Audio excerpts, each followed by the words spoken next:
نحمده ونصلي على رسوله الكريم اما بعد فاعوذ بالله من الشيطان الرجيم بسم الله الرحمن الرحيم رب اشرح لي صدري ويسر لي امري واحلل عقدة من لساني يفقهوا قولي۔ آج ہم ماہ شعبان کے بارے میں چند باتیں کریں گے۔ کچھ معلوم ہے کہ شعبان آ چکا ہے اور رمضان قریب قریب ہے۔ آپ لوگوں کو تمام نام ترتیب بار آتے ہیں اسلامی سال کے؟ سنائیں۔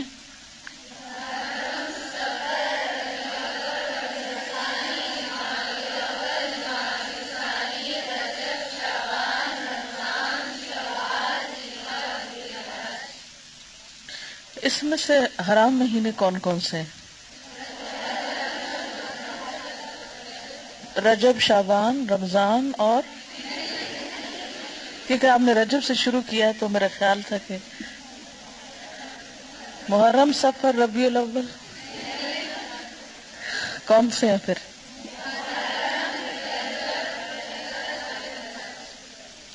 محرم، رجب، ذی القعدہ اور ذی الحج، ٹھیک ہے۔ اور حج کے مہینے کون سے ہیں؟ ٹھیک ہے۔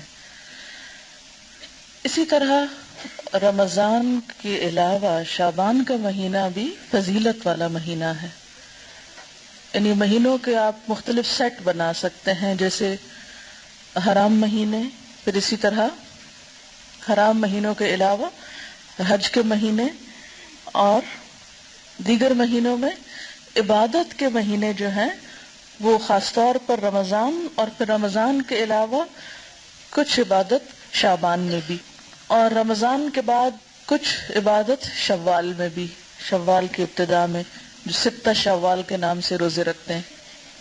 تو آپ یوں کہہ سکتے ہیں کہ شعبان، رمضان اور شوال یہ 3 مہینے جو ہیں یہ خاص طور پر روزے جیسی عبادت کے لیے ہیں، ٹھیک ہے نا؟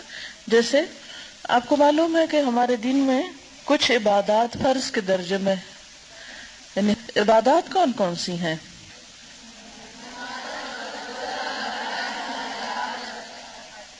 ٹھیک ہے، نماز، روزہ، حج، زکوٰۃ، یہ 4 مشہور عبادات ہیں، ٹھیک ہے، جو فرض ہیں۔ نماز تو ہر روز پڑھی جاتی ہے، روزہ فرض تو رمضان میں ہے، اور پھر زکوٰۃ سال میں جس وقت بھی آپ کے لیے ڈیو ہو، اور حج ذی الحج کے مہینے میں۔ اب ایسا ہے کہ ذی الحج کے مہینے میں حج ہوتا ہے، لیکن 2 مہینہ پہلے سے ایک طرح سے قافلے روانہ ہونے شروع ہوتے ہیں، اور ایک طرح سے تیاری، یہ مینٹلی انسان اپنے آپ کو اس کام کی طرف لے جاتا ہے۔ جیسے نماز پڑھنے کے لیے آپ وضو کر کے تیاری کرتے ہیں، اسی طرح آپ حج کی تیاری ذی القعدہ اور کچھ شوال ہی میں قافلوں کی روانگی جو ہے وہ شروع ہو جاتی ہے۔ یہ اس مہینے میں اگر کوئی احرام پہن کر حرم کعبہ کی طرف جاتا ہے تو اس کا سفر حج شمار ہو سکتا ہے۔ اسی طرح حرام مہینوں میں تو آپ کو معلوم ہے کہ عربوں کے ہاں جنگ کرنا جو تھی وہ حرام تھی، اور امن و امان کے مہینے تھے وہ۔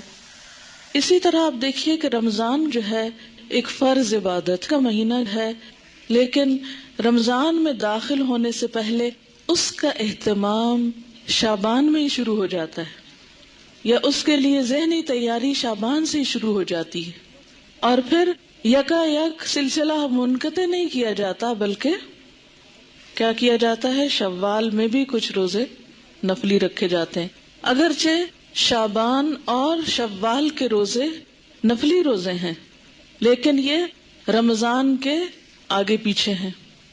تو شعبان، رمضان اور شوال یہ خصوصی طور پر روزے جیسی فرض عبادت کی ادائیگی کے مہینے ہیں۔ اب آپ دیکھیے کہ عموماً ہم جب چھٹے ہوئے روزے ہوتے ہیں سال بھر نہیں رکھتے، اچھا ابھی رکھتے ہیں۔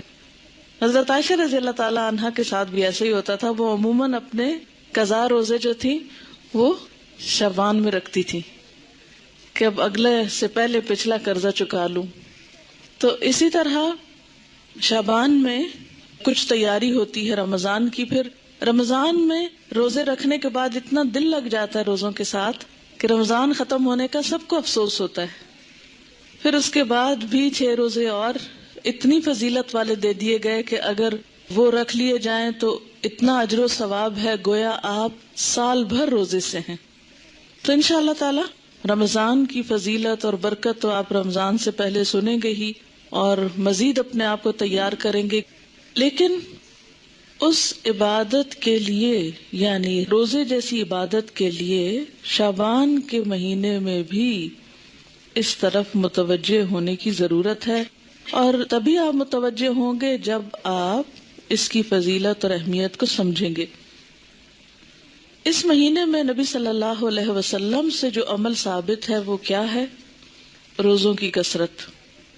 حدیث میں آتا ہے، ترمذی کی حدیث ہے، حضرت ام سلمہ رضی اللہ تعالی عنہا فرماتی ہیں، ما رأیت النبی صلی اللہ علیہ وسلم یصوم شہرین متتابعین الا شعبان و رمضان.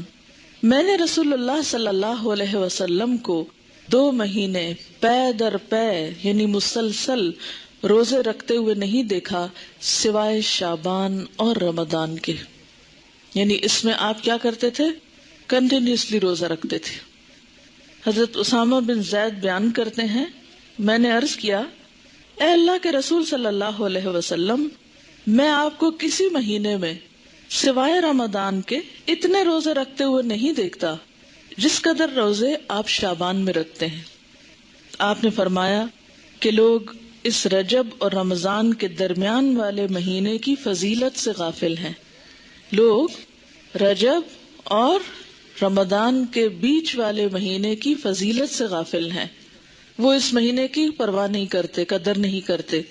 حالانکہ اس مہینے میں لوگوں کے اعمال اللہ کے سامنے پیش کیے جاتے ہیں، اور میری چاہت یہ ہے کہ میرے اعمال اللہ تعالیٰ کے سامنے روزہ داری کی حالت میں پیش ہوں. یعنی جب اللہ تعالیٰ کے سامنے پیش ہوں تو میں روزے کی حالت میں ہوں. اس حدیث کو سن کر آپ کو کیا احساس ہوا ہے؟ کیا خیال آیا ہے؟ جی آپ پیچھے.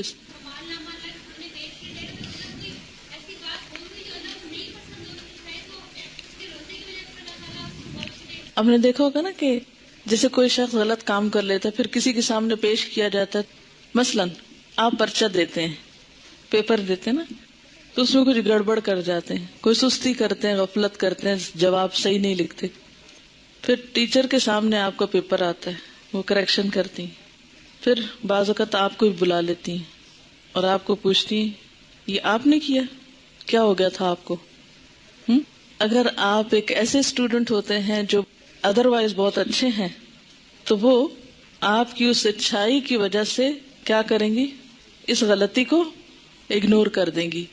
اسی طرح اگر آپ روزے سے ہیں اور آپ کا اعمال نامہ اس وقت یعنی سال بھر کا پیش ہو رہا ہے کہ اس سال میں ان صاحبہ نے یہ اور یہ نیکیاں کمائی ہیں، یہ اور یہ کارنامے کیے ہیں، یا یہ اور یہ بلنڈر کیے ہیں، وہ سب کچھ سامنے جائے گا.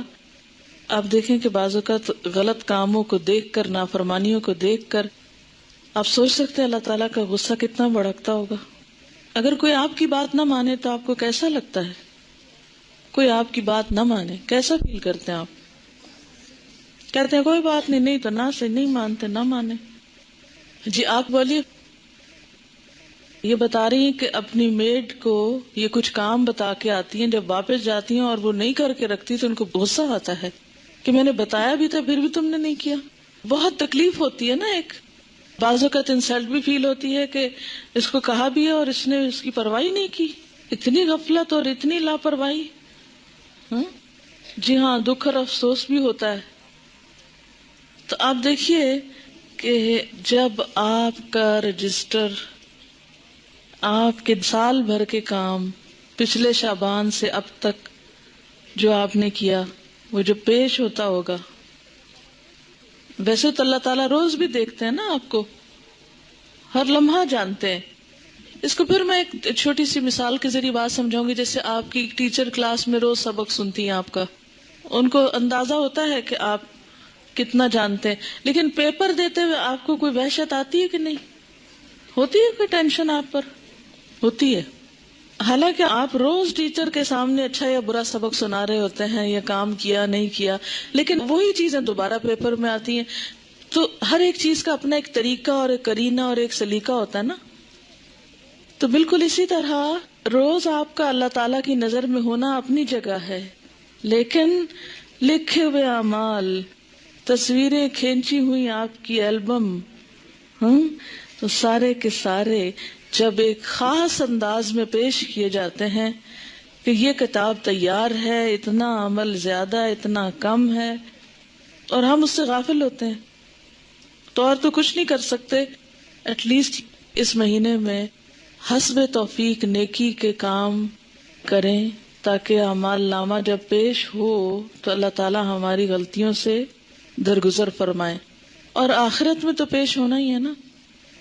یومئذ تعرضون لا تخفی منکم خافیہ، اس دن تم پیش کیے جاؤ گے، تمہاری کوئی چھپی ہوئی بات بھی چھپی نہ رہے گی. جو آج دنیا میں چھپا ہوا ہے نا، وہ وہاں چھپا نہیں رہے گا. اور نبی صلی اللہ علیہ وسلم اپنے اعمال نامے کے پیش کرنے کے لیے کیا پسند کرتے تھے کہ اس حال میں ہو کہ میں روزے میں ہوں. جی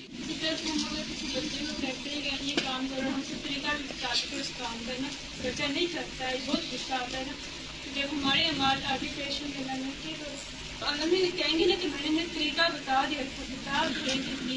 انسانوں کے سامنے تو انسان بہانہ بھی کر لیتے ہیں، نہیں ٹیچر یہ بات تھی، یہ وجہ تھی، لیکن اللہ تعالیٰ کے سامنے تو ہم کوئی بہانہ بھی نہیں کر سکتے.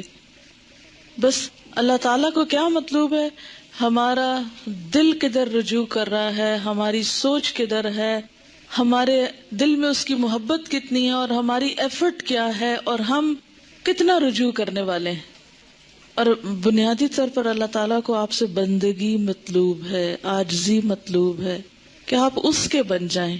جی آپ.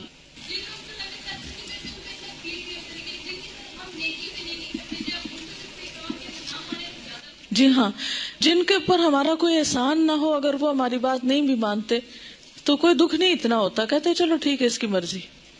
مثلاً آپ کہیں بازار میں ہیں، آپ کو کوئی ٹیکسی لینی پڑی، آپ ٹیکسی والے کہتے ہیں اتنے روپے میں آپ کو دوں گی، آپ مجھے اس جگہ پہنچائیں.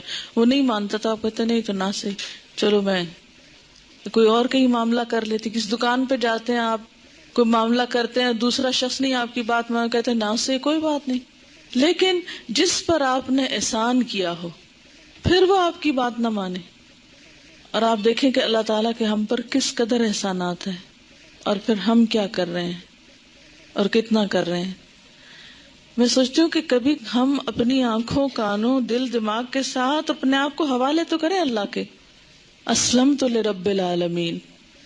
غلطی تو ہونی ہے، اس سے نہیں بچ سکتے ہم، لیکن ایک ہے غلطی ہو جانا اور انسان ہونے کے ناطے کوتاہیاں، کمیاں ہمارے اندر ہونا، اور ایک ہے غفلت، ہٹ دھرمی، لاپرواہی، بے نیازی کا رویہ اختیار کرنا، دل چاہے کوئی کام کر لیا، نہیں تو نہ صحیح. یہ رویہ بڑا تکلیف دہ ہے ایک انسان کے حق میں جو وہ اللہ کے ساتھ برتتا ہے. اچھا، اب ایک اور بات یہ ہے، ہم میں سے اکثریت روزے تو نہیں رکھتے شعبان کے، کیونکہ ہم ڈرتے ہیں کہ پھر ہم کمزور ہو جائیں گے اور رمضان کے جو روزے ہیں وہ نہیں رکھ پائیں گے. تو اس کا علاج کیا بتایا گیا ہے کہ 15 شعبان کے بعد نہ رکھیں. ٹھیک ہے نا، نصف شعبان کے بعد روزہ رکھنے سے منع کیا گیا، اور خصوصاً آخری 2 دن جو ہیں ان میں شک کا روزہ بالکل منع ہے. کہ کوئی شخص کہ نہیں میں احتیاطاً روزہ رکھ رہا ہوں، کیا پتا آج رمضان ہو گیا اور میں نے چاند نہ دیکھا ہو، اور یہ جو سب بتا رہے ہیں کیا پتا یہ بھی غلط ہو، تو وہ شخص شک کا روزہ رکھے. تو شک کے روزے سے منع کیا گیا ہے، اور اس کے علاوہ 15 کے بعد روزے سے منع کیا گیا. اب آپ نے دیکھا کہ ایک طرف تو نبی صلی اللہ علیہ وسلم کا عمل ہے کہ وہ 2 مہینے مسلسل روزے رکھتے تھے، دوسری طرف منع کیا گیا ہے کہ 15 کے بعد روزہ نہ رکھا جائے. تو یہ کنٹراڈکشن نہ ہو گئی؟ اسی لیے تو ہم حدیث کو مانتے نہیں ہیں، ایک میں کچھ آتا ہے دوسرے میں کچھ اور آتا ہے. کوئی جواب دے گا؟ جی آپ. شابش، ٹھیک ہے، یاد رکھیے انشاءاللہ آپ اصول الفقہ بھی پڑھیں گے اور چیزیں بھی، اور بھی ذہن کھلے گا آپ کا.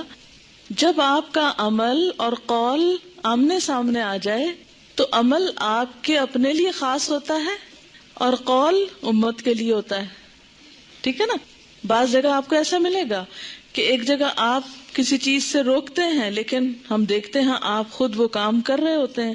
مثلاً ایک اور روزے سے بھی منع کیا گیا ہے. وہ کون سا روزہ ہے؟ ہاں، صوم. ماشاء اللہ آپ کی معلومات تو بہت ہے. بخاری پڑھتے ہیں نا، اس لیے کوئی فائدہ ہوا پڑھنے کا؟ الحمدللہ. صوم وصال سے منع کیا گیا. وہ کون سا ہوتا ہے صوم وصال؟ مسلسل روزہ رکھنا. کس طرح؟ جیسے صبح روزہ رکھا، افطار کے وقت افطار نہیں کیا، پھر اگلے دن کی اسی وقت نیت کر لی، پھر رات بھر کچھ نہیں کھایا، اگلے دن پھر روزہ. اس کو صوم وصال کہتے ہیں. آپ صلی اللہ علیہ وسلم خود ایسا روزہ رکھتے تھے کیونکہ آپ کی طاقت، جیسے انہوں نے فرمایا، آپ کی کیپیسٹی، آپ کی طاقت، آپ کا مقام اور آپ کی کچھ عبادات امت سے خاص تھی. کیونکہ آپ کا مقام بہت بڑا ہے نا، تو جتنا بڑا کوئی مقام کسی کا ہوتا ہے اتنی بڑی اس کی ذمہ داری بھی ہوتی ہے. ٹھیک ہے؟ تو جیسے آپ نے ہمیں صوم وصال سے منع کیا، اسی لیے عام لوگوں کو 15 کے بعد روزوں سے منع کیا گیا ہے، تاکہ وہ خوف میں نہ رہیں کہ ہم رمضان سے پہلے ہی کمزور ہو گئے ہیں.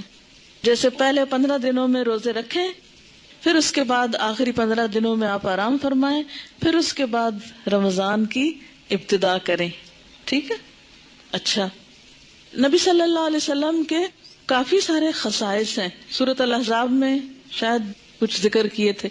تو خصائص ہیں آپ کے جو آپ کو امت سے خاص کرتے ہیں، کیونکہ آپ نبی ہیں نا، عام انسان کی طرح تو نہیں ہے. لیکن کچھ کام ایسے ہیں جو آپ نے عام انسانوں جیسے کیے ہیں، جیسے کھانا پینا، بازار جانا وغیرہ وغیرہ. خیر یہ تو ایک الگ بحث ہے. اچھا، اب مشکل یہ ہے کہ کچھ لوگ روزہ وغیرہ تو کوئی نہیں رکھتے مگر حلوہ ضرور پکاتے ہیں 15 شعبان کو، شب رات دھوم دھام سے مناتے ہیں. اب ہماری قوم کی اکثریت اس بات سے بالکل غافل ہے، بھولی ہوئی ہے. یہ جو ابتدائے شعبان ہے اس کے روزے کتنے فضیلت والے ہیں، لیکن حلوہ پکانے کی جو رسم ہے وہ بہت لوگوں کو پتا ہے. اچھا، اب بعض لوگ یہ بھی کہتے ہیں کہ یہ مردوں کی عید ہے. جی، کسی نے سنا ہے یہ پہلے؟ افسوس کہ ایسی میں نے آپ کو بتا دی ایک غلط بات. لیکن معاشرے میں کچھ جگہوں پر یہ مشہور ہے. تو یہ ہے کہ اس کو مردوں کی عید کہا جاتا ہے. تو اس ضمن میں بھی یہ، ویسے بنیادی طور پر اس دن وہ ختم کا حلوہ ہی پکاتے ہیں اور مردوں کو ثواب پہنچانے کے لیے، اور اس قسم کی رسومات جو ہیں وہ ادا کی جاتی ہیں. اور اس کے لیے دلیل کیا دیتے ہیں؟ بعض کا خیال یہ ہے کہ نبی صلی اللہ علیہ وسلم کا دندان مبارک احد کی جنگ میں شہید ہوا تھا، تو اس وقت آپ سے روٹی نہیں کھائی جاتی تھی، آپ کو حلوہ پکا کر دیا گیا تھا. تو اس لیے ہم بھی حلوہ پکاتے ہیں، یعنی وہ اس سے ریلیٹ کرتے ہیں اس حلوے کو. آپ کو معلوم ہے جنگ احد کب ہوئی تھی؟ شاباش، شوال 2 ہجری میں ہوئی تھی. اب شعبان تو تھا ہی نہیں، یعنی جنگ احد 15 شعبان کو تو ہوئی نہیں. ٹھیک ہے نا؟ تو اب یہ کہنا کہ ہم اس لیے حلوہ کھا رہے ہیں ثواب سمجھ کے کہ وہ آپ صلی اللہ علیہ وسلم نے کھایا تھا اس دن. اور دوسری بات یہ ہے کہ عربوں کے ہاں یہ جس قسم کا آپ حلوہ پکاتے اور کھاتے ہیں اور جو رسم مناتے ہیں، اس طرح کا حلوہ یہ عرب ڈش نہیں ہے. بیسیکلی اس طرح کے حلوے کی ریسیپی فرق ہے. یعنی لفظ حلوہ جو ہے وہاں سویٹ کے لیے، مٹھائی کے لیے بھی استعمال ہوتا ہے اور سویٹس کے لیے بھی استعمال ہوتا ہے، اور گھر میں پکائے ہوئے حلوے کے لیے بھی ہو سکتا ہے. ٹھیک ہے؟ لیکن یہ جو ہم عام طور پر سوجی کا حلوہ پکاتے ہیں اور ایک خاص طرح سے رنگ وغیرہ بھی ڈال لیتے ہیں بعض اوقات اس میں، تو یہ ہمارے اپنے ذائقے ہیں اور اپنے کھانے پینے کے سلسلے. اور پوری اس کا تو آپ سوچیں بھی نہ. آپ کو معلوم ہے صحابہ کرام نے پہلی دفعہ میدے کی روٹی کب دیکھی تھی؟ نبی صلی اللہ علیہ وسلم کے زمانے میں کبھی میدے کی روٹی پکی ہی نہیں تھی، پکائی ہی نہیں گئی تھی. اور آپ خود کیا تناول فرماتے تھے؟ جو کی روٹی، ان چنے آٹے کی روٹی.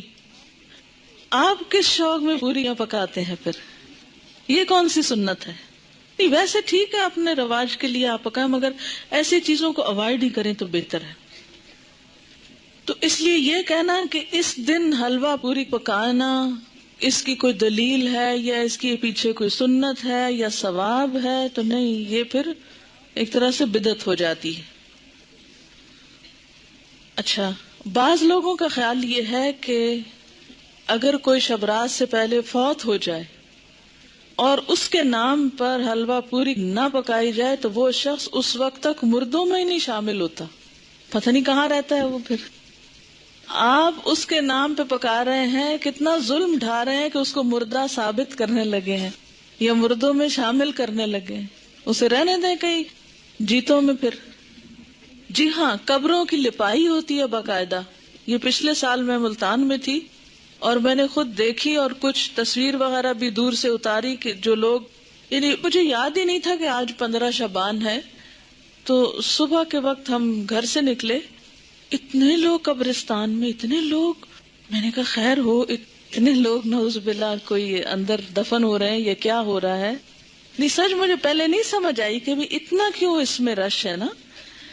پھر تھوڑا سا ہم آگے گلی، وہ ہمارے ایک رشتے دار ہیں، ان کا گھر اس طرح ہے کہ جب ان کے گھر سے نکلتے ہیں تو گلی کے دائیں بائیں قبرستان ہے، پھر باہر مین سڑک پر آ جاتے ہیں تو پھر وہاں سے بھی نظر آتا ہے. جب ہم گلی سے نکل کے مین سڑک پہ پہنچے تو وہاں ایک سبیل لگی ہوئی تھی، تو اس سے پتا چلا کہ یہ عید کی طرح کا کوئی موقع ہے. اور پھر لوگ باقاعدہ لپائی کر رہے تھے، بچے بھی اور بڑے بھی قبریں لیپ رہے تھے اور پھر کو پھول ڈال رہے تھے اور کوئی رات کو وہ چراغاں کر رہے تھے. اب میں یہ سوچ رہی تھی کہ اگر ساری قوم سال میں ایک دن قبرستان کی صفائی کرنے لگتی ہے یا قبرستان میں جا کے لپائی اور اس پہ لگ جائے تو آپ دیکھیں کہ باقی کام کتنے رہ جائیں نا. اور پھر ہوتا کیا ہے، جب تک وارث جیتے ہیں کوئی لپائی آ کے کر دیتا ہے، جب وہ بھی چلے جاتے ہیں تو ختم ہو جاتا ہے سلسلہ. اب قبروں کو پکا کرنا یا ان کی بار بار لپائی کرنا یہ بھی کوئی سنت نہیں ہے. قبروں کو اونچا کرنا اور ان کو بہت نمایاں کرنا اور ان کی بہت اس طرح کی کیئر کرنا جو ہے، اس کا ہمارے دین میں تصور نہیں ہے. مردوں کا احترام لازم ہے، اس کے لیے اچھی گہری قبر کھودنے کے لیے کہا گیا، کھود کے پھر اس کے سائیڈ پر زمین کھود کے بغلی قبر کا بھی حکم آتا ہے. وہ زیادہ بہتر ہے بنسبت اس کے کہ آپ تھوڑی سی قبر کھود کے اور پھر اوپر سے سنگ مرمر لگائیں یا کوئی اور. یہ چیزیں پھر ایکسٹرا ہیں، اس سے وقت بھی سرمایہ بھی ضائع ہوتا ہے. مردوں کو جو چیز فائدہ دیتی ہے وہ حلوہ پوری نہیں ہے، وہ آپ کی دعا ہے جس کے لیے آپ 15 شعبان کا انتظار نہ کریں. کب کریں وہ دعا؟ ہر روز کریں، ہر روز نماز پڑھیں اور کہا کریں ربنا اغفر لی ولوالدی وللمؤمنین. اس میں سارے قبروں والے آ جاتے ہیں. وللمؤمنین یوم یقوم الحساب، صرف قبروں کے اندر والے نہیں آتے، باہر والے بھی آتے ہیں. المؤمنین، اتنی تو گرامر پڑھ لی ہے نا. ال لگ جائے اور پھر جمع کا بھی ہو ساتھ، سارے مومن آ جاتے ہیں، زندہ ہو کے، من الاحیاء والاموات سب آ جاتے ہیں. تو بنیادی طور پر اس رات میں نہ تو کوئی حلوہ پکانے کا حکم ملتا ہے اور نہ ہی دن کو قبروں کی لپائی کا حکم ملتا ہے اور نہ ہی اس قسم کی کوئی خاص اس دن کی کوئی عید ہے. اور پھر اسی طرح یہ ہے کہ بعض لوگ اپنے گھروں کی خاص صفائی کرتے ہیں اس دن. ہو سکتا ہے آپ لوگ نہ کرتے ہوں لیکن یہ رواج بھی ہے. اور ایک مخصوص جگہ پہ حلوہ چپاتی رکھتے ہیں، لپائی وغیرہ کر کے، تو ایک خاص کارنر جیسے ہوتا ہے. اور بعض لوگ اس کے ساتھ موسمی پھل اور مٹھائیاں وغیرہ بھی اس جگہ یعنی ایک سجاوٹ کرتے ہیں، بوفے کی طرح بنا لیتے ہیں اس کارنر کو. اور پھر ساتھ یہ بھی کہتے ہیں کہ لبان اگر بتی بھی تھوڑی سی ساتھ جلاتے ہیں کہ یہ مردوں کی فاتحہ ہو رہی ہے. آپ دیکھیں کہ مردے کو کیا کیا چیز فائدہ دیتی ہے. جب ایک شخص فوت ہو جاتا ہے تو کیا کیا چیز کرنی چاہیے؟ جی آپ فرمائیے. انسان قبر میں تنہا اترتا ہے، صرف ایک چیز ساتھ اترتی ہے اور وہ انسان کا اپنا عمل ہے. ٹھیک ہے، باقی دو چیزیں واپس آ جاتی ہیں، اولاد اور مال، جیسے غلام وغیرہ ہوں یا اور کوئی گاڑی جس پہ لے گئے اس کو، یا اس کے علاوہ بھی اگر کوئی چیز ہے تو یہ دو چیزیں جو ہیں واپس آ جاتی ہیں، مال اور اولاد. باقی عمل ساتھ اترتا ہے. ایک چیز، صرف ایک چیز، اگر وہ تھوڑے بہت کمی بیشی ہے تو پیچھے والے اب اس کے حصے کے عمل تو نہیں کر سکتے، لیکن نمبر 1 دعا کر سکتے ہیں جو مردے کو فائدہ دے گی. اور اس کے لیے آپ اس دن سے دعا شروع کیجئے جس دن سے وہ فوت ہوا، اور ہر روز کیجئے، اور اس میں آپ دیر نہ کیجئے، کرتے رہیے. دوسری چیز، علم ينتفع به، ایسا علم جس سے لوگ فائدہ اٹھائیں، یعنی اس کے نام پر سے مراد یہ کہ اس کی طرف سے. آپ کیا کریں؟ کسی بچے کو پڑھا دیں، کوئی اسکول بنوا دیں، کوئی کتابیں آپ لے کے لوگوں کو کوئی لائبریری میں رکھوا دیں، کوئی بھی علم کا کام، یا اس نے خود جو کچھ پڑھایا تھا اپنے اسٹوڈنٹس کو، یا کتابیں لکھی، یا کوئی اور اسی طرح کی چیز تیار کی. اور تیسری چیز جو اس کو فائدہ دیتی ہے وہ کیا ہے؟ صدقہ جاریہ. آپ اس کے لیے قربانی کریں، آپ اس کے لیے پیسے غریبوں کو دیں، مسکینوں کو کھانا کھلائیں، اس کی طرف سے صدقہ کر سکتے ہیں. ٹھیک ہے؟ لیکن خاص دن حلوہ پوری پکا کے، روشنی اگربتی جلا کے، اور ایک خاص سٹائل میں یہ سب کرنا جو ہے، یہ نبی صلی اللہ علیہ وسلم کی ایسی کوئی سنت نہیں ہے، اور نہ ہی ایسا دین کو مشکل بنایا گیا ہے جو ہر شخص کے بس کی بات نہ ہو. یعنی ہمارا دین ایسا نہیں کہ کچھ لوگ تو اس پر عمل کر سکے اور کچھ اس پہ عمل کے قابل ہی نہ ہو. اب ہر شخص تو حلوہ پوری پکا نہیں سکتا. مثلاً میں حلوہ تو شاید پکا لوں اگر پوری نہ پکا سکوں. آپ میں سے میرے خیال اکثریت روٹی بھی نہیں پکانا جانتی ہوگی. جب سے میں ہاسٹل میں رہ رہی ہوں تو میں نے اکثر لڑکیوں کی روٹی بنانی ٹیسٹ کی ہے، اور صحیح روٹی نہیں بنانی آتی، جو ہم میں سے ہر کوئی ہر روز کھاتا ہے. ہمارا اسٹیپل فوڈ ہے. کچی روٹی پکاتے ہیں، جلی بھی پکاتے ہیں، صحیح روٹی نہیں پکانی آتی.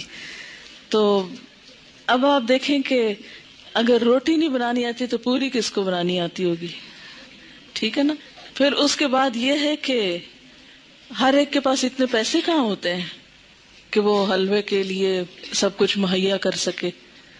اور پھر آپ دیکھیے کہ حلوہ بھی پکانے کا صحیح طریقہ آنا چاہیے. کئی لوگ میں نے دیکھے ہیں کہ وہ کچا پکا سوجی کو کر کے اس میں یلو کلر ڈال کے، پانی ڈال کے اور کچی چینی ڈال کے حلوہ پکا کے رکھ دیتے ہیں جس سے پیٹ میں درد ہو جائے. حلوہ اس وقت اچھا پکتا ہے جب آپ کو سوجی بھوننی آتی ہو صحیح، اور وہ پیشنس مانگتا ہے، صبر. بہت ہلکی آنچ پہ کوئی کم از کم 1 گھنٹہ اگر آپ سوجی بنائیں پھر جا کر صحیح حلوہ بنتا ہے. سوجی بھوننے میں جلد بازی جو ہوتی ہے وہ کبھی بھی حلوے کو صحیح نہیں پکنے دیتی. ٹھیک. لیکن ہم ہر چیز میں انسٹنٹ فوڈ کے عادی ہو گئے، انسٹنٹ، جلدی، فوری، جس کے نتیجے میں ہم اب دوسروں کو بیمار تو نہ کریں ایسے حلوے کھلا کے. بعض اوقات دم بھی اس کا صحیح نہیں آنے دیتے، کچا ٹیسٹ آ رہا ہوتا ہے اس میں. آپ کو پتا ہے مکھڈی حلوہ جو ہوتا ہے وہ کیسے بنتا ہے؟ لیکن خواتین کا دل پسند ٹاپک ہے نا، تو کیا ہوا اگر ہم اس پہ ذرا سی بات کر لیں. کیسے بنتا ہے؟ کسی کو آتا ہے؟ ہاں بتائیے. ہاں، کتنی دیر پکتا ہے؟ تھوڑا. کوئی اور بتائے گا؟ اٹک کی طرف کا کون ہے آپ میں سے؟ کیونکہ اس طرف یہ مکھڈی حلوہ بنتا. ہاں بتائیں گے آپ کتنا ٹائم لگتا ہے مکھڈی حلوہ بننے میں؟ دیکھا، اب خالہ تک رہ گیا. دیکھا آپ نے سیکھا نہیں ہے. وہ ہوتا یہ ہے کہ سوجی کو پانی یا دودھ میں بھگوتے ہیں، پھر اس کو اتنا پکاتے ہیں کہ وہ دونوں پھر الگ ہوں.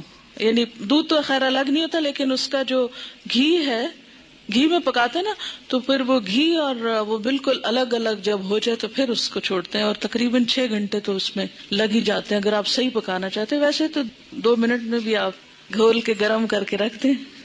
خیر، یہ باتیں میں نے ضمناً ودن بریکٹس اس لیے کی ہیں کہ آپ سب بچیاں ہیں، خواتین ہیں، گھر والوں کی صحت کا انحصار آپ پر ہے. اگر آپ کو صحیح کھانا پکانا آتا ہوگا اور صبر بھی ساتھ آتا ہو تو پھر آپ کے گھر والے صحت مند ہوں گے، اور وہ صحت مند ہوں گے تو آپ کو دین کا کام کرنے کا وقت ملے گا. تو یہ جو صحیح کھانا پکانا آنا یہ بہت بڑی نعمت ہے، اور اس پر وقت لگائیں اور اس کو سیکھیں اپنے والدین اور خالہ وغیرہ سے، کیونکہ ایسا نہ ہو کہ یہ زبان تو ہماری جا ہی رہی ہے، ویسے آدھی اردو بولتے ہیں آدھی انگریزی بولتے ہیں. اب کھانوں میں بھی ہم نے کچھ چائنا سے منگا لیے ریسیپیز، کچھ ادھر ادھر سے، اب وہ کھانے کے سٹائل بھی بدلتے جا رہے ہیں. حالانکہ بیسٹ فوڈ جو ہے الحمدللہ ہمارے اس کانٹیننٹ کا ہے، کہ جو بہت اچھی طرح ویل کوکڈ اور ٹیسٹ کے حساب سے بھی اچھا ہوتا ہے. لیکن افسوس یہ کہ اب ہم آؤٹ ڈور ایٹنگ کے اتنے عادی ہو گئے ہیں کہ ہمیں گھر میں پکانا اچھا ہی نہیں لگتا نا. اور اکثر لڑکیوں کو یہ کہتے سنا گیا آئی ہیٹ کوکنگ. دین والی کوئی لڑکی یہ زبان سے بات نہ نکالے، ٹھیک ہے؟ کیوں نہ نکالے؟ وجہ آپ کو پتا ہے کہ کھانا کھلانا کون سے کاموں میں سے؟ جی ہاں، تو یہ صرف غریب کو کھانا کھلانا نہیں، اپنے گھر کے غریبوں کو کھلانا جو ہے وہ بھی ایک بہت بڑی نیکی کا کام ہے. تو ہیٹ کوکنگ کہنے کی بجائے، لیکن اعتدال اس میں بھی، یہ نہیں کہ پھر آپ کچن سے نہ نکلیں. اور اس میں کہ سادہ غذا ہو لیکن ویل کوکڈ، نیوٹریشس، جس سے آپ کی صحت، آپ کے بچوں کی صحت درست رہے. اگر وہ درست رہے گی انشاءاللہ آپ کے پاس وقت زیادہ ہوگا، پھر آپ دین کا کام زیادہ اچھی طرح کر سکیں گے. ٹھیک ہے نا؟ یہ بات میں اپنے تجربے سے آپ کو بتا رہی ہوں. جی آپ کچھ کہنا چاہ رہی ہیں؟ جی دعا کر سکتے ہیں، اللہ تعالیٰ کے لیے کیا مشکل ہے؟ وہاں تو ہے نا اس کے پاس، وہ جدھر چاہے ڈال دے. یمحو اللہ ما یشاء ویثبت. کیا مطلب اس آیت کا؟ یمحو اللہ ما یشاء ویثبت، مٹا دیتا ہے جس چیز کو چاہتا ہے اور باقی رکھتا ہے جس کو چاہتا ہے. اس میں جو چاہے وہ تبدیلی کر سکتا ہے. وَعِندَهُ أُمُّ الْكِتَابِ، اور اس کے پاس ہے اصل کتاب. سب کی تقدیریں اس کے ہاتھ میں ہے، جس کو جو چاہے عطا کر دے اور جس کے حصے سے جو چاہے کراس کر دے کہ نہیں یہ اس کو نہیں دینا. اچھا جناب، پھر اس کے بعد یہ ہے کہ بعض لوگوں نے یہ بھی بات مشہور کر رکھی ہے کہ میت کی روح 40 دن گھر آتی رہتی ہے، اور مومنین کی روح جمعہ کی رات کو، شب برات کو اور عیدین کو اپنے گھروں پہ آتی ہے. یہ بات مشہور ہے کہ اس دن روحیں آتی ہیں. ایک تو جمعرات کے دن آتی ہیں، اور ایک جو ہے عیدوں کو آتی ہیں اور شبرات کو آتی ہیں. حالانکہ اس کے پیچھے کوئی دلیل نہیں ہے، یہ ہمارا اپنا خیال ہے. دیکھیں وہ کس لیے آئیں گے، کیا کرنے آئیں گے؟ ان کا دنیا سے کوئی رشتہ، کوئی تعلق، ان کو تو کوئی انٹرسٹ ہی نہیں رہتا یہاں سے. جو نیک لوگ ہوتے ہیں وہ کہتے ہیں شکر ہے ہماری جان چھوٹی اس مصیبتوں کے گھر سے، اس قید خانے سے. اور جو برے لوگ ہوتے ہیں وہ جتنا بھی چاہیں کہ آ کے واپس کوئی اچھا عمل کر سکے تو آ نہیں سکتے. سورۃ المؤمنون میں آپ نے ایک آیت پڑھی ہوگی، وَمِن وَرَائِهِمْ بَرْزَخٌ إِلَى يَوْمِ يُبْعَثُونَ. جو روح ایک دفعہ آگے چلی گئی ان کے پیچھے برزخ حائل ہو گیا، پردہ حائل ہو گیا. کب تک؟ إِلَى يَوْمِ يُبْعَثُونَ، اس دن تک جب کہ یہ بالکل ایسے جیسے بچہ پیدا ہونے کے بعد واپس نہیں ماں کے پیٹ میں جا سکتا، ایسے ہی دنیا سے جانے کے بعد انسان دنیا میں نہیں آ سکتا. اتنا ہی محال ہے. جیسے بچے کی پیدائش میں ماں کو ایک تکلیف اٹھانی پڑتی ہے نا، تو مرتے وقت جب انسان کی روح نکلتی ہے تو خود اس کو یہی کرب سے گزرنا پڑتا ہے. تو روح بھی آپ دیکھیں کہ بہت سے وہ لوگوں کے مرتے وقت کے حالات سنے ہوں گے، پڑھے ہوں گے. ایک ڈاکٹر مودی شاید اس نے 120 لوگوں کے موت کے واقعات لکھے ہوئے ہیں. تو وہ تجربہ یہ بتاتے ہیں کہ جیسے ایک گیٹ کھلتا ہے اور اس میں ہم جا رہے ہیں، ٹریول کر رہے ہیں، آگے کو جا رہے ہیں. تو بات یہ ہے کہ جو آگے چلا جاتا ہے وَمِن وَرَائِهِمْ بَرْزَخٌ، پیچھے آڑ آ جاتی ہے، دروازہ بند کر دیا جاتا ہے. اب دنیا میں نہیں کوئی آتا، اور انہوں نے کرنے بھی کیا آنا ہے. اور کہیں سے ثابت بھی نہیں ہے قرآن سے کہ روحیں ہمارے گھروں میں واپس آ کے رہتی ہیں. ٹھیک ہے نا؟ اور آپ ذرا سوچیں تھوڑی دیر کے لیے کہ اگر آپ کو مرنے کے بعد آپ کے گھر میں بار بار آنے کی اجازت دی جائے تو آپ کا حال کیا ہوگا بتائیے ذرا. آپ دیکھیں گے آپ کا سامان کسی کے پاس چلا گیا، آپ کی چیزیں کسی نے توڑ دی ہیں، آپ کی چیزیں کسی نے پھینک دی ہیں، خراب کر دی ہیں، تو آپ دیکھ دیکھ کے کیا کریں گے؟ ذرا سوچیں، اپنے آپ کے لیے سوچیں کہ آپ مرنے کے بعد پھر آئیں دنیا میں، اور عید کو بھی آتے ہیں، اور شبرات پہ بھی آتے ہیں، اور جمعرات کو بھی آتے ہیں، اور 40ویں پہ بھی آتے ہیں، تو پھر آ کے آپ کیا کرتے ہیں؟ کیا کریں گے آ کے؟ کتنی حسرتیں ہوں گی نا. تو کیا آپ سمجھتے کہ اللہ تعالیٰ بندوں کو اس طرح حسرتوں میں مبتلا کرتا ہے کہ واپس بھیج کے، یعنی سارے تو عید کے کپڑے پہن کے کھڑے ہوں اور ہم دور کھڑے دیکھتے رہے ہیں کہ یہ عید منا رہے ہیں اور ان کو ہم بھول گئے، ہمیں یاد ہی نہیں کرتے اب یہ. اور پھر ہمارا دل چاہے گا کہ ہم کسی کو گلے ملیں، یہ جو آپس میں ہم بھی ملیں تو مل نہیں سکیں گے. اب پھر کسی کو دیکھ کے دل چاہے گا کہ اس سے بات کریں، بات ہی نہیں کر سکیں گے. تو یہ بات عقل کو بھی نہیں لگتی کہ کوئی مرنے کے بعد پھر دنیا میں آئے، اور پھر آئے بھی خاص اوکیزنز پہ جب لوگ خوشیاں منا رہے ہوں، اور آپ مر کے آ کے ان کے سر پہ دیکھ رہے ہوں حسرت سے. کس قدر افسوسناک بات ہے. تو اور پھر یہ تو چلو ویسے ہم سوچ رہے ہیں نا کہ اگر ہو if it is possible تو how does it look like، لیکن قرآن میں بھی کہیں نہیں لکھا ہوا اور حدیث میں بھی کہیں اس طرح نہیں پتا چلتا. ہاں یہ ہے کہ مردہ جب قبر میں ہوتا ہے نا تو اس کے حساب کے لیے اس کو واپس روح لوٹائی جاتی ہے، اس کو اٹھا کے بٹھایا جاتا ہے، اور وہ جو ایک کنیکشن ہے نا مردے کا قبر میں اور برزخ میں، وہ ایک خاص کنیکشن ہے. جیسے ہمارے پاس ایک ٹیلی فون ہے اور ایک کسی اور جگہ پر ہے، تو وہ ایک خاص وائر کے ذریعے کنیکشن ہے. تو جسم اور روح کا ایک کمیونیکیشن کو ہو سکتا ہے آپس میں، لیکن وہ قبرستان کی حد تک ہو جائے تو ہو جائے، کیونکہ وہاں سزا جزا کا ایک کنسپٹ موجود ہے قبروں کے اندر. لیکن عام گھروں میں اور گھروں کے اندر آ کر، اور پھر یہ کہ کچھ روحیں بھٹکتی ہیں اور کچھ روحیں دوسروں کے اوپر مسلط ہو جاتی ہیں، اور یہ سب جنات ہوتے ہیں جن کو انسانی روحیں سمجھ کر وہ کیا جاتا ہے. اور بعض اوقات شیاطین دھوکہ دیتے ہیں انسانوں کو، کیونکہ بعض لوگ کہتے ہیں نا مجھے بالکل ابھی خوشبو آئی تھی اور مجھے ایسے لگا جیسے مجھے کسی نے آواز دی ہے، اور مجھے بالکل وہ تو میرے بھائی جیسا ہی تھا، کوئی مجھے ہیولا نظر آیا گھر میں، اور یہاں خانہ کعبہ میں نظر آیا فلاں، وہ تو فوت ہو چکا. یہ سب اگر آپ نے سائیکالوجی پڑھی ہوئی ہو تو اس میں آپ نے پڑھا ہوگا، التباس کے بارے میں پڑھا ہوگا، ہیلوسینیشن وغیرہ کے بارے میں. خیر وہ ایک اور ایکسٹریم پہ لے جاتے ہیں. لیکن بیسیکلی یہ ہے کہ جو شیاطین ہوتے ہیں، جنات ہوتے ہیں، وہ بھی بعض اوقات انسان کو دھوکہ دیتے ہیں، ایسی باتیں ان کو بھٹکانے کے لیے، بہکانے کے لیے، ان کا عقیدہ خراب کرنے کے لیے، بگاڑنے کے لیے ان کو بھول بھلائیوں میں ڈالتے ہیں، ان شکلوں میں آ جاتے ہیں. ٹھیک ہے نا. تو جو چیز قرآن سنت سے ثابت نہیں، بس اس پہ خاموشی اختیار کی جائے، نہ کہ اس کے آگے ایک نیا دین گھڑ لیا جائے اور پھر کھانے پکا لیے جائیں. اب دیکھیں مردہ خود تو وہ حلوہ کھا نہیں سکتا، اور ہم اس کو خوش کرنے کے لیے حلوہ بنا رہے ہیں.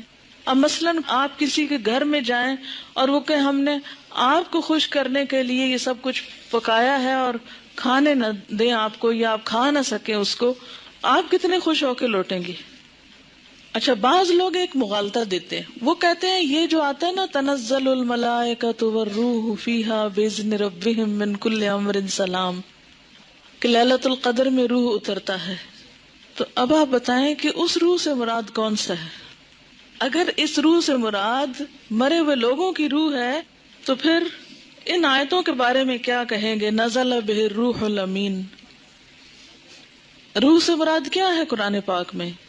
جبرائیل علیہ السلام کے لیے لفظ استعمال ہوا ہے، اذ ایدتک بروح القدس قل نزلہ روح القدس نزل بہ الروح الامین تعرج الملائکۃ والروح یوم یقوم الروح والملائکۃ صفا. اور پھر تنزل الملائکۃ والروح سورۃ القدر میں. تو یہ جو روح اترتی ہے اس سے مراد مردوں کی روحیں نہیں ہیں، یہ خاص روح مراد ہے، اور اس سے مراد جبریل امین ہے. ٹھیک ہے.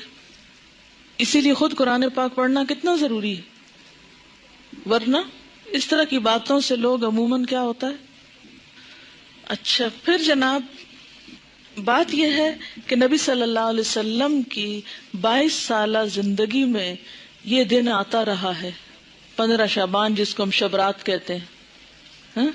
لیکن کبھی بھی آپ نے یہ کام نہیں کیے، نہ کوئی آتش بازی کی ہے اور نہ ہی کوئی حلوے پکائے ہیں، نہ ہی کوئی اس قسم کے اور کوئی تصورات ہمیں دیے ہیں، نہ اپنے عمل سے اور نہ ہی اپنے قول مبارک سے.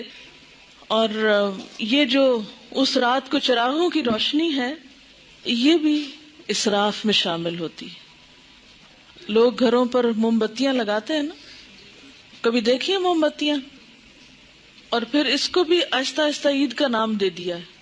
اب دیکھیں کہ عیدیں بڑھانے پر بہت ہمارا زور ہو گیا. مثلاً عید میلاد النبی ایک بنا لی ہے، ایک شبرات کو مردوں کی عید کہہ کے عید بنا لیا ہے. 2 عیدیں پہلے تھیں جو آپ صلی اللہ علیہ وسلم نے بنائی، وہ تو اصل عید ہے. تو کیا یہ زیادتی کی بات نہیں ہے کہ دین میں اضافے کرتے چلے جا رہے ہیں؟ یعنی آپ نے تو اس کو عید نہیں کہا، نہ سیلیبریٹ کیا، اور ہم اس کو عید کے طور پہ سیلیبریٹ کر رہے ہیں.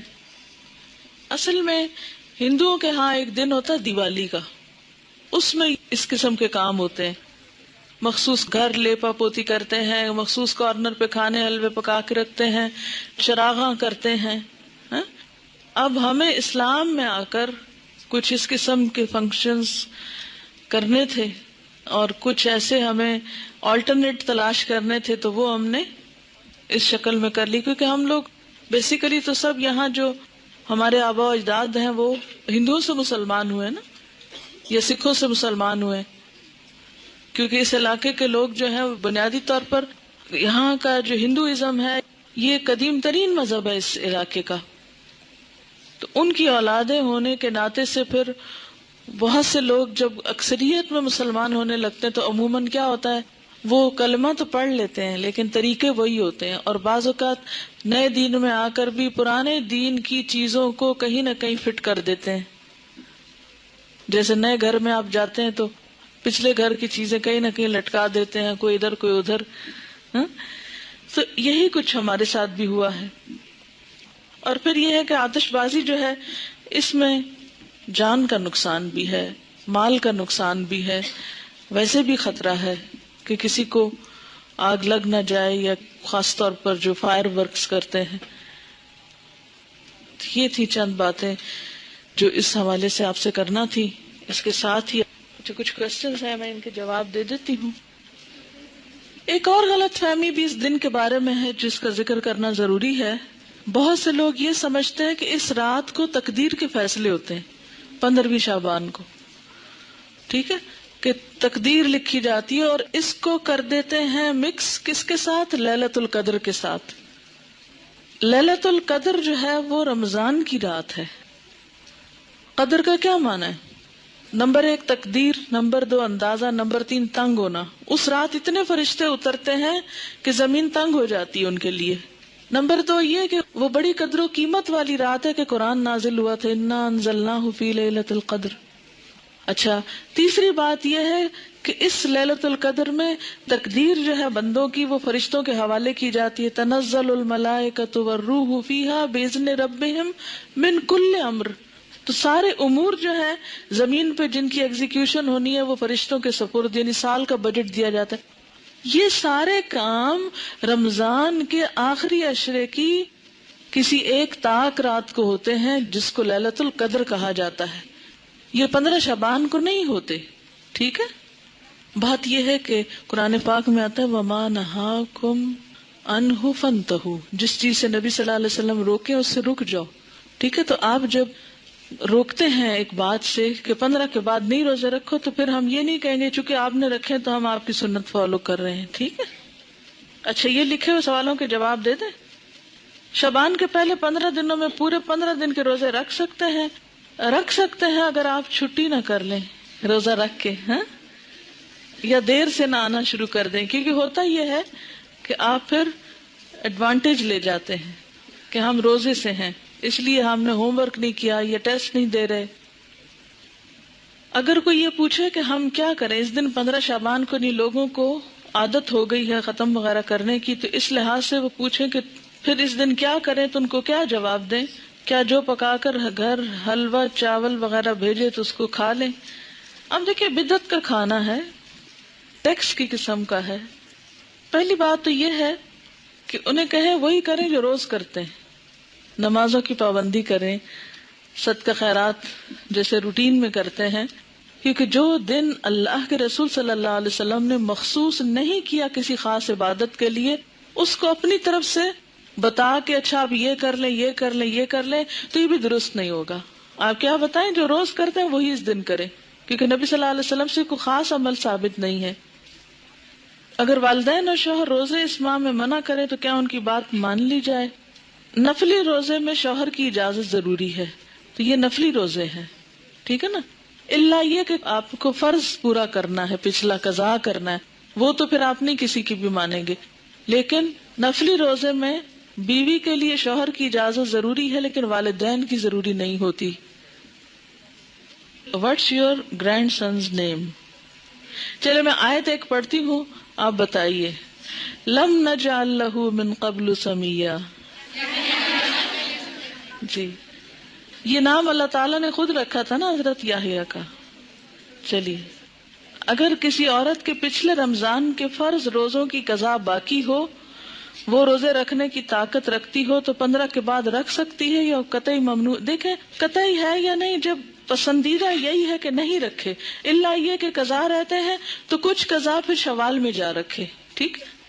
اچھا ایک چھوٹی سی بات مجھے خیال آ رہا تھا، میں آپ سے شیئر کروں گی، ہے تو بس ایسے ہی لیکن مجھے اس بات سے تھوڑی سی خوشی ہوتی ہے، میرے ذہن میں آ رہی تھی. آپ نے نام کی بات کی ہے تو اس وقت الحمدللہ میری نانی موجود ہے نا، زندہ ہے، یعنی میری نانی، اور میں بھی نانی بن گئی ہوں. تو وہ اور اتفاق یہ ہے کہ مجھے یہاں پر آئی ہوں، یہاں سے میں اپنی نانی کی ملاقات کے لیے بھی، اسی وزٹ میں میرا درس تھا سرگودا میں بھی، تو میں ان سے بھی ابھی ملاقات کروں گی جا کے. تو ایسے ایک اتفاق کی بات ہے، اللہ تعالیٰ کو ایسے ہی منظور تھا، تھوڑا سا آپ سے شیئر کرنا تھا. نانی بننے کے بعد نانی کی زیارت کرنے جانا ہے، کیونکہ جب مریم ایکسپیکٹ کر رہی تھی تو میرا بہت دل چاہتا تھا کہ کاش میری نانی زندہ رہے یہ خبر سننے کے لیے. ویسے الحمدللہ she is about 100 but she is all right. ویسے تو بڑھاپے کی ایک ویکنس ہوتی ہے لیکن اپنے پاؤں چل کر واش روم جاتی ہیں. جب لاسٹ ابھی میں ملی ہوں تو اس وقت الحمدللہ چھوٹا موٹا اپنا کام کر لیتی ہیں، بستر بنا لیا، کچھ اور اپنے ہاتھ سے کھا پی لیا، چل پھر لیا. پہلے تو گفتگو بہت اچھی کرتی تھی، بہت فصیح اللسان تھی، لیکن یہ کہ اب اس دفعہ میں نے دیکھا کہ بات کم کر رہی تھی. الحمدللہ. میری نانی کی والدہ اس وقت فوت ہوئی تھی جب وہ بہت چھوٹی تھی. ایک طاعون پھیلا تھا پچھلی صدی کے شروع میں، 1900 اینڈ سم تھنگ میں، کچھ 10-8 تھا یا کچھ ایسے ہی تھا. 1910 کی بات ہے یا 8 کی بات ہے، مجھے اب صحیح یاد نہیں اس وقت تاریخ، لیکن اسی کے لگ بھگ تھا. تو اس وقت وہ اپنی والدہ کا دودھ پی رہی تھی اور وہ والدہ فوت ہو چکی تھی، وہ طاعون کے مرض کا شکار ہوئی تھی. طاعون پھیلا تھا، بہت لوگ فوت ہوئے تھے اس طاعون میں. وہ بتاتی ہوتی ہے نانی کہ میں اپنی فوت ہوئی بھی ماں کا دودھ پی رہی تھی اور پھر مجھے آ کے اٹھایا گیا تھا ماں کے سینے سے. تو انہوں نے اپنی والدہ کو نہیں دیکھا ہوا. اب یہ اللہ کے فیصلے نا کہ اپنی والدہ کو انہوں نے نہیں دیکھا لیکن اگلی کتنی جنریشنز کی خبر ان کو زندگی میں ملی. جو چاہے اللہ کرے. کوئی اور سوال میں ورنہ پھر اجازت چاہوں گی.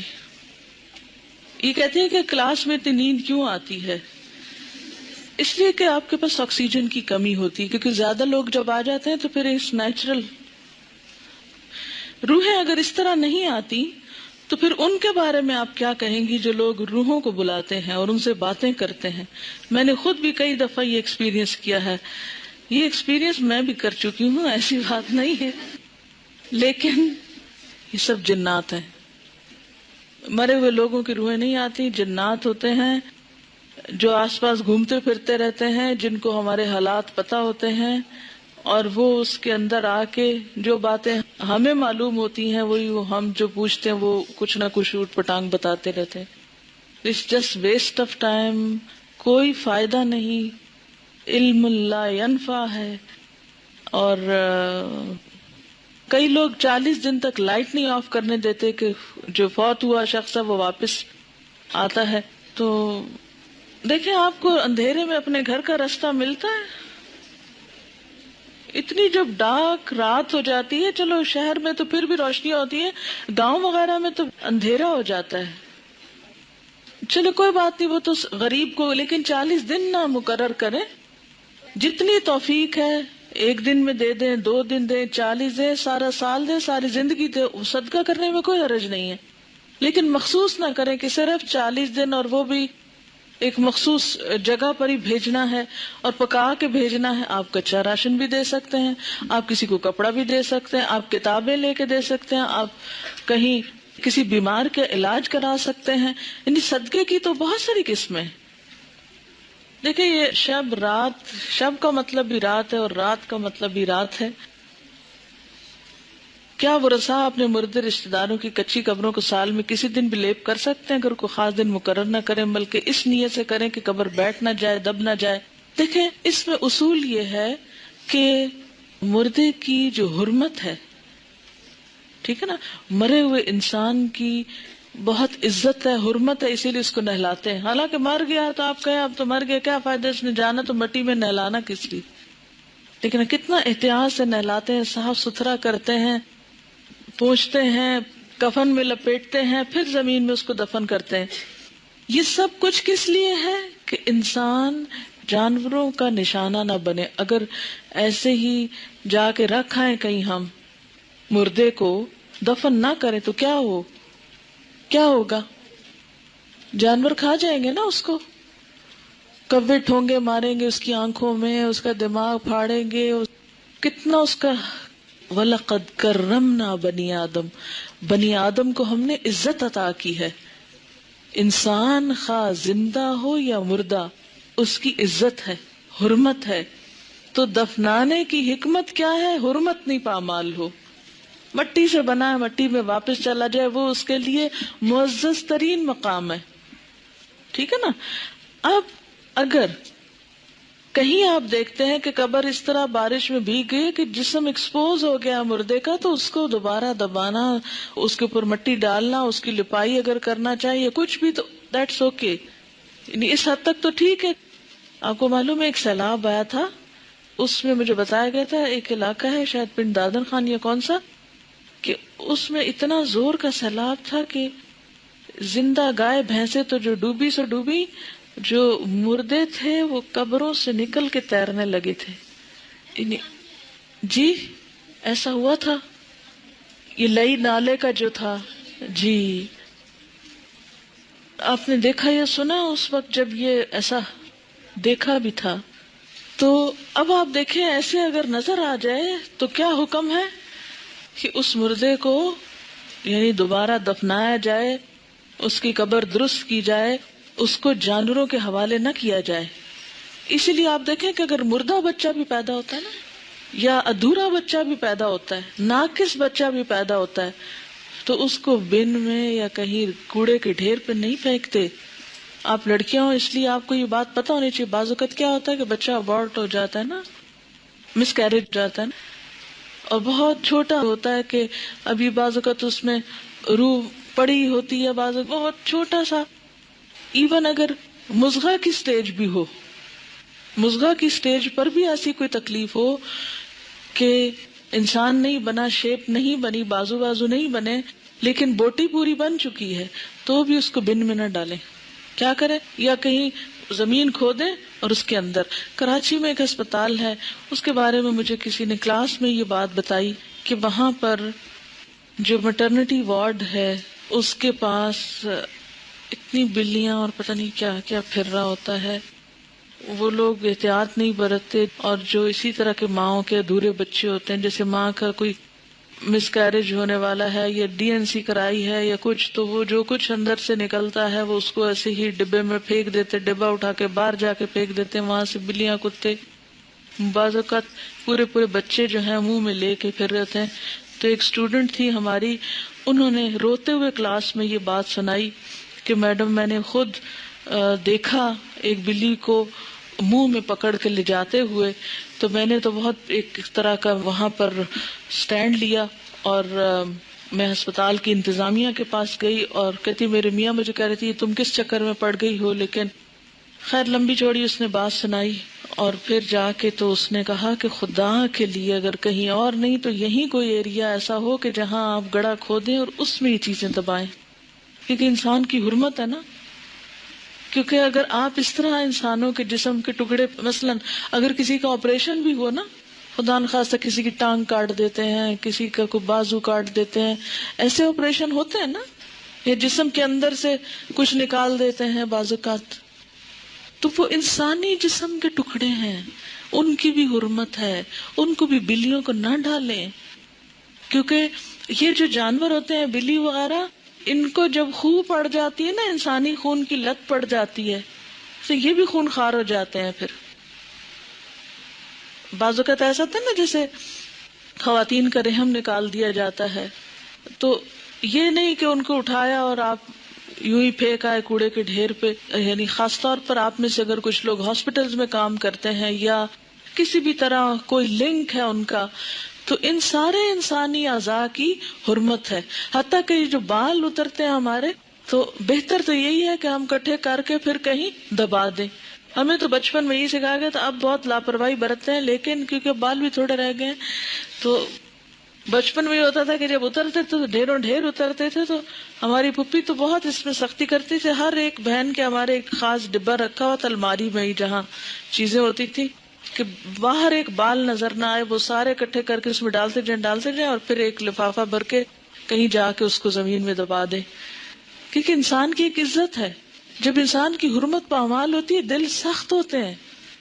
جیتوں کے ساتھ بھی انسان زیادتی کرنے لگتے ہیں. آپ کو معلوم ہے نا کہ انسان کی جو عزت ہے یا جو اس کے خون کی حرمت ہے، یہ اللہ تعالیٰ نے شہر حرام اور اس مہینہ حرام اور جو مقام ہے ان سب کی حرمت سے زیادہ اعلیٰ قرار دی ہے.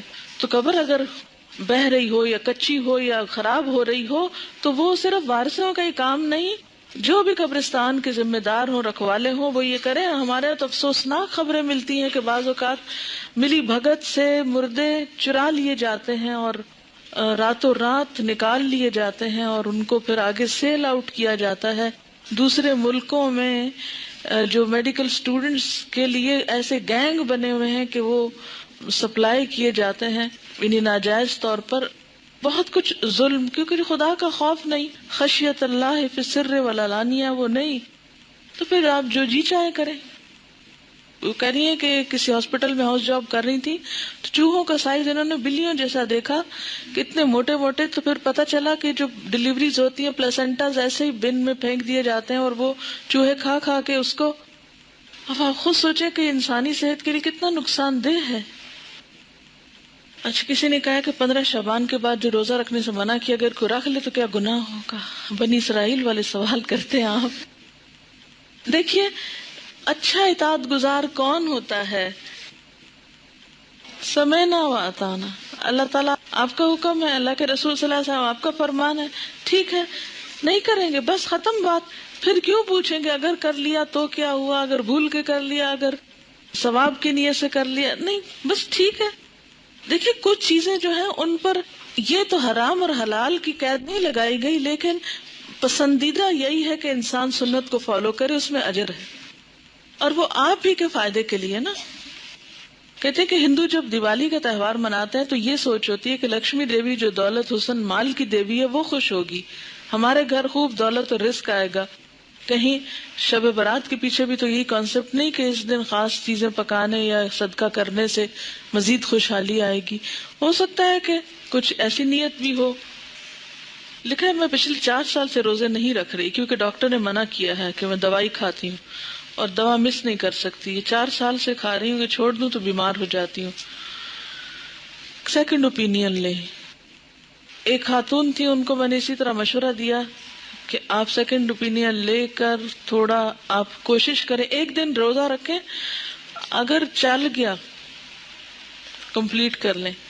وہ السر کی مریضہ تھی، ان کو ہر تھوڑی دیر کچھ کھانا پڑتا تھا، اور رمضان کی برکت ایسی ہوتی ہے کہ انہوں نے ٹرائی کیا اور شام تک کوئی خاص نہیں تکلیف ہوئی، اور الحمدللہ اس کے بعد کئی سالوں سے مسلسل اب روزے رکھ رہی ہیں، اور اس سے پہلے کافی عرصے تک وہ روزے چھوڑتی رہی. آپ ٹرائل بیس پہ رکھ لیں، اگر آپ سمجھیں کہ مرنے لگے ہیں تو پھر توڑ کے روزہ دوا کھا لیں، ٹھیک ہے، لیکن ذرا سا ٹیسٹ تو کریں. مثلا میں نے گھٹنے کی تکلیف آپ کو بتائی تھی نا، تو بیٹھ کے نماز پڑھ. اب میں کیا کرتی تھی، بیڈ پہ تھوڑا ایسے موڑ موڑ کے بیٹھ کے دیکھتی تھی، اچھا آج میں نیچے پڑھ سکتی ہوں نماز، اچھا آدھی پڑھ لوں، فرض نیچے پڑھ لوں، سنت اوپر پڑھ لوں، تھوڑا تھوڑا ٹرائی کر کے. پھر ایک دفعہ تو ایسا ہوا کہ نیچے بیٹھنے لگی تو اتنی تکلیف ہوئی کہ پھر اٹھ کے جلدی سے کرسی پہ بیٹھ گئی. تو ٹرائی ضرور کرتے رہنا چاہیے، لیکن اگر پہلے سے ڈر جائے کہ نہیں یہ تو ہو ہی نہیں سکتا، اب ایک دفعہ مجھے چھوٹ گیا، نہیں، ابھی آپ ینگ ہیں. اور آپ کو پتا ہے بہت سی بیماریوں کا علاج خود روزے کے اندر ہے.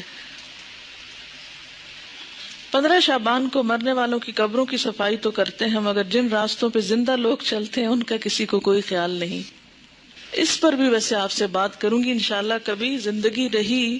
میرا جی چاہتا ہے کہ ہم سب اپنے گلی محلوں کے بارے میں کچھ سوچیں، ان کی صفائی کا. آپ کو پتا ہے کہ امریکہ میں بچوں کو ہوم ورک ملتا ہے اس طرح کا. کیا بھلا کسی کو کوئی معلوم ہے اس طرح کی بات؟ جی کوئی بتائے گا؟ اس طرح کے ہوم ورک ملتے ہیں کہ آج آپ اپنی جو باؤنڈری وال ہے اس کے ساتھ جتنا بھی ایریا ہے اس کو آپ صاف کریں گے، اور باقاعدہ پھر اس میں چیک کیا جاتا ہے اور اس کے مارکس دیے جاتے ہیں.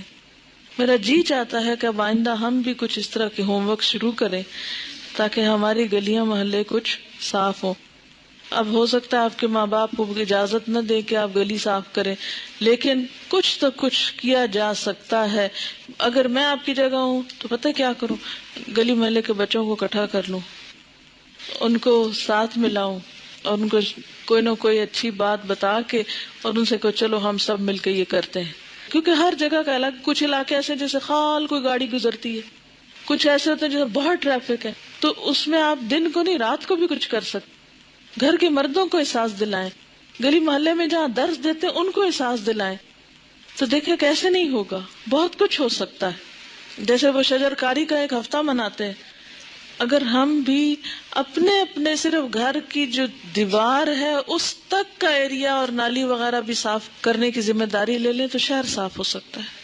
جی صفائی کے لیے کرتے ہوں گے، بیمار بندے کے جراثیم ہوتے ہیں شاید اس وہم سے کرتے ہوں گے. یہ 15 شعبان کی رات کو عبادت کا جو کانسیپٹ ہے، دیکھیے کہ نبی صلی اللہ علیہ وسلم کی سنت سے کوئی صحیح حدیث میں ثابت نہیں، بعض ضعیف روایات اس سلسلے کی موجود ہیں جس میں کچھ عبادت وغیرہ کا ذکر ہے، اور وہ لوگ کیا سمجھتے ہیں کہ یہ وہی لیلۃ القدر ہے. حالانکہ لیلۃ القدر تو رمضان کا، کیونکہ قرآن رمضان میں اترا ہے اور قرآن لیلۃ القدر میں اترا ہے، تو لیلۃ القدر رمضان کے علاوہ تو نہیں ہو سکتی. ٹھیک ہے، تو ضعیف احادیث موجود ہیں، کسی صحیح حدیث سے ایسی بات نہیں ثابت.